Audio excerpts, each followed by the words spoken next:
Alright, so welcome back to our channel. Today is December 9, 2023. Ngayon ay Saturday. Actually, Yasmin dapat kami ngayon, no? Pero meron kaming lakad ni Shimizu-san. Kaya, ayun, napasubo tayo ng driving ngayon. Nasa harap ko ngayon siya.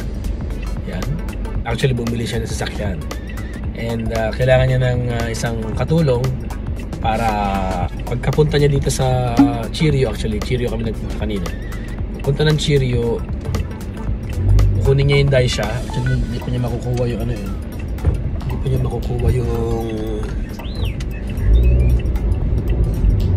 niya makukuha yung sasakyan. Kaya ayun. So, ang gamit niya ngayon Daisha. At ako yung tinawag niya magta-drive para sa kanya. Driving mode tayo ngayon. Driving vlog for the first time. So mag-vlog tayo na nagda-drive. Anyway, so ano yung ating pag-uusapan ngayon? Ano ang ating vlog ngayon? Well, it's all about yung ating pinuntahan last time sa Higashi Fuji. So yung mga training doon, gusto kong pakita sa inyo. As ano bang meron doon sa Higashi Fuji?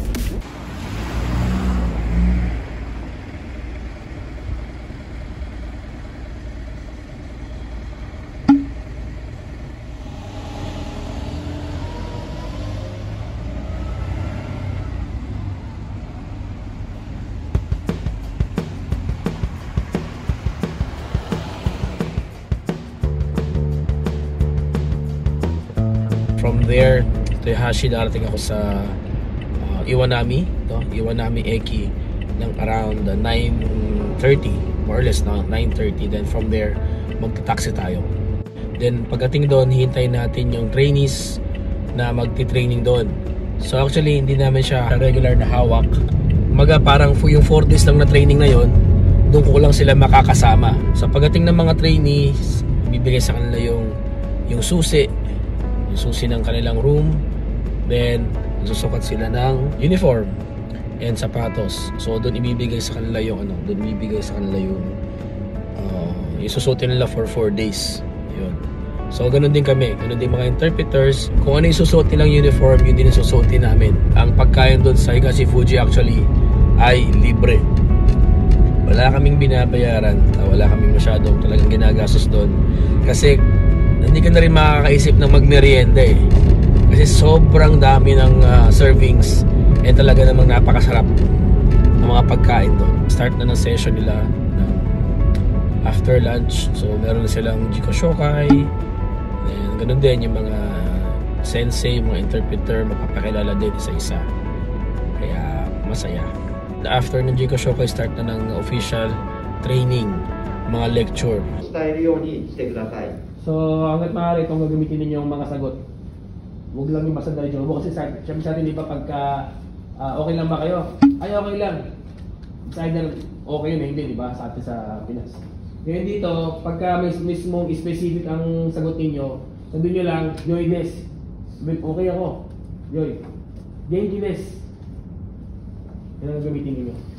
逆にね、ちょっと体調悪いよっていう時はしっかりね、悪いですとかね、体調悪いですとか、ちょっと熱ありますとかね、そういったようにね、しっかりとね、伝えるようにね、伝えられるようになってください。Tapos yung kabaligtaran naman niya, halimbawa hindi kayo okay, sabihin niya lang, ay, worry des.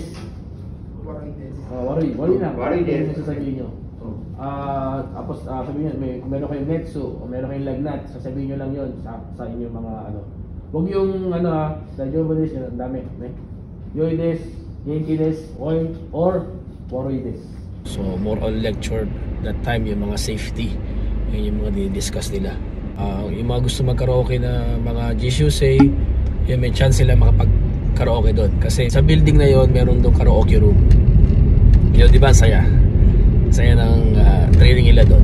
Na ako din mismo na-enjoy ko din. Kasi alam, mahilig naman tayo sa kanta, mahilig tayo sa music. Kaya enjoy din. Then second day, ganun pa rin yung second day natin. More on training na siya.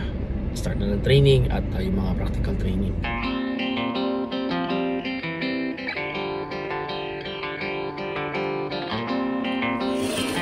Good morning. Good morning. Welcome to our vlog. And today is our second day dito sa Higashi Fuji. At it's already 6:28. And it's time for our breakfast. Tayo ay aakyat sa 8th floor para doon natin i-consume yung ating breakfast ngayon. Okay, so anyway, nakapag-hilamos naman na tayo. Pero alam mo yun, parang gusto mong pang matulog. Okay, actually tayo ngayon sa 6th floor. Ito ang ating room ngayon, no? Ngayong week na to. Minsan nasa 3rd floor, 4th floor yan, depende. And let's go, 8th floor.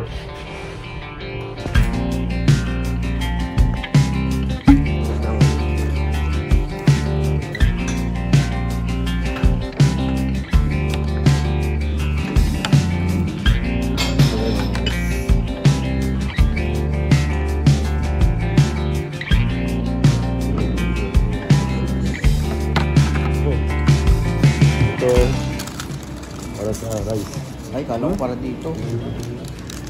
Ito, para sa rice. Ito para sa rice to ha. Nani sa mix sa rice.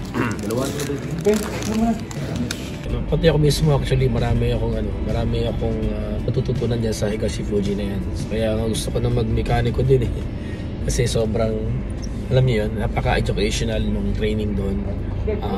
Yung mga process, yung mga parts, yung mga bagong technology ng Japan pagdating sa pagme-mekaniko ay natututunan ko din. Isa lang. Sa brake drum. Doon papagalawin niya yung brake drum through friction. Kaya sa natigil, nagbe-brake yung sasakyan, di ba? Kasi napakahirap mag-translate kapag hindi ka makarelate. Kapag hindi mo alam yung mga parts ng kuruma, yung process ng kuruma. Actually, mahirap siya pagka hindi ka mahilig sa sasakyan.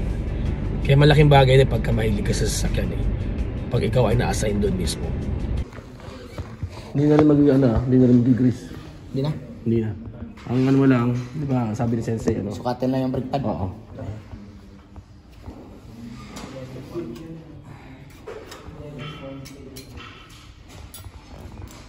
Hindi ko malagyan ng grasa to. Hindi na.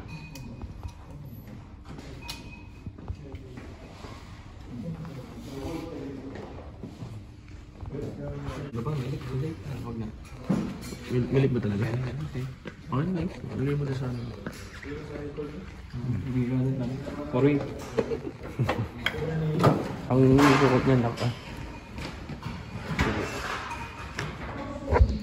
Lining. Ginagawa nila yun. Ginagawa nila. Yung pala. Oo. Yung pala. Tapos ano mo lang, ilak mo na lang. Balik. Kasi meron bang ganun malaki? Caliper? Ano pa yun? Ayun. Yan.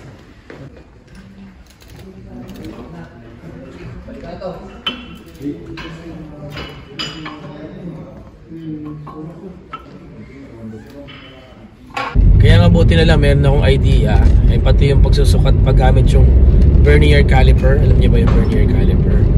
Yan pati yan tinuturo doon. So pagka ako wala akong idea doon, napakahirap ituro yan. Talagang very fortunate na lang din at na-tsempo, no, may idea ako sa mga ganyan. So kahit ako mismo nagtuturo na rin sa mga trainees kung paano pagbasa noon, kung paano ang reading noon. Kapag naman last night na, actually more on, ano na yan eh, iba pupunta ng convenience store and yung iba nagkakaraoke na nga para masulit yung last night. And bawal lang dyan, no, sa training na yan ay alcohol. Bawal na bawal ang alcohol sa training na to. Kaya pati kami syempre dapat binabawalan namin, no, kapag pumunta sila ng convenience store, huwag silang bibili ng mga alcohol, ng beer, ng mga juhay. So dami talaga. Meron pa bang nakapila doon sa ano? Meron pa mga nakapila sa Pinas. Mga mekaniko. Marami pa. Mga ilan. Yung mga naano nyo doon, marami. Madami sensei. Iba-ibang batch. Mga nung nasa Di ba pag-alis natin break yung one break? kahit hindi ba, ay, iba-ibang agencies sila nakakasabay. Oo. Sunod sa atin na batch. Iba-iba. May Sangco, may Prudential. Iba-iba eh. Lalo na yung ano? Sangko sa Sangko, dami. Sangco marami. Mga 30. 30 ha? 30 mil?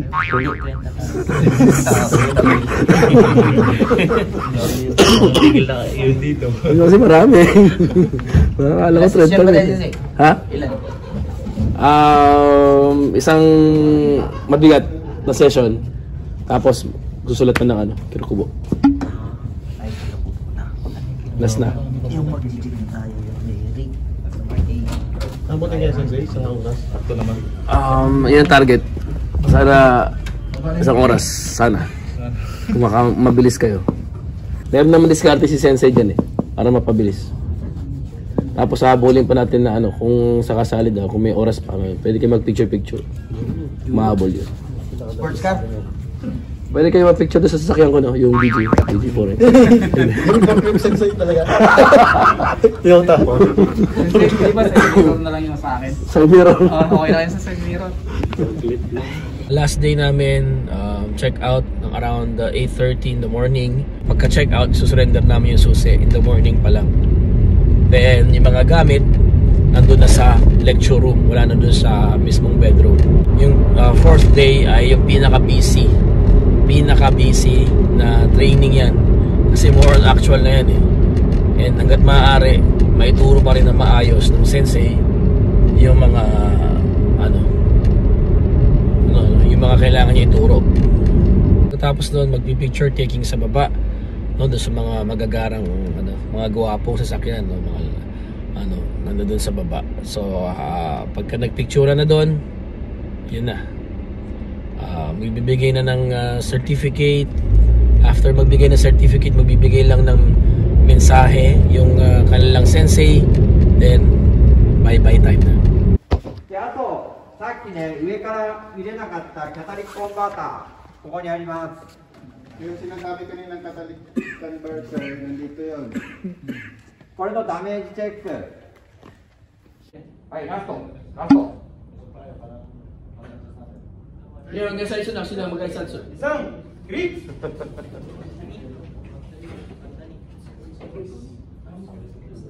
Go. Okay. せーの皆さんどうもありがとうございましたお疲れ様でしたはいお疲れ様でしたはいじゃあ着替えてね So yun ang proseso ng training doon. And ang special feature ng training na to, meron silang mga additional na pinapakita, kagaya ng mga hybrid, yung mga auto parking, auto brake, no? Yan yung mga pinapakita doon sa training center na yon.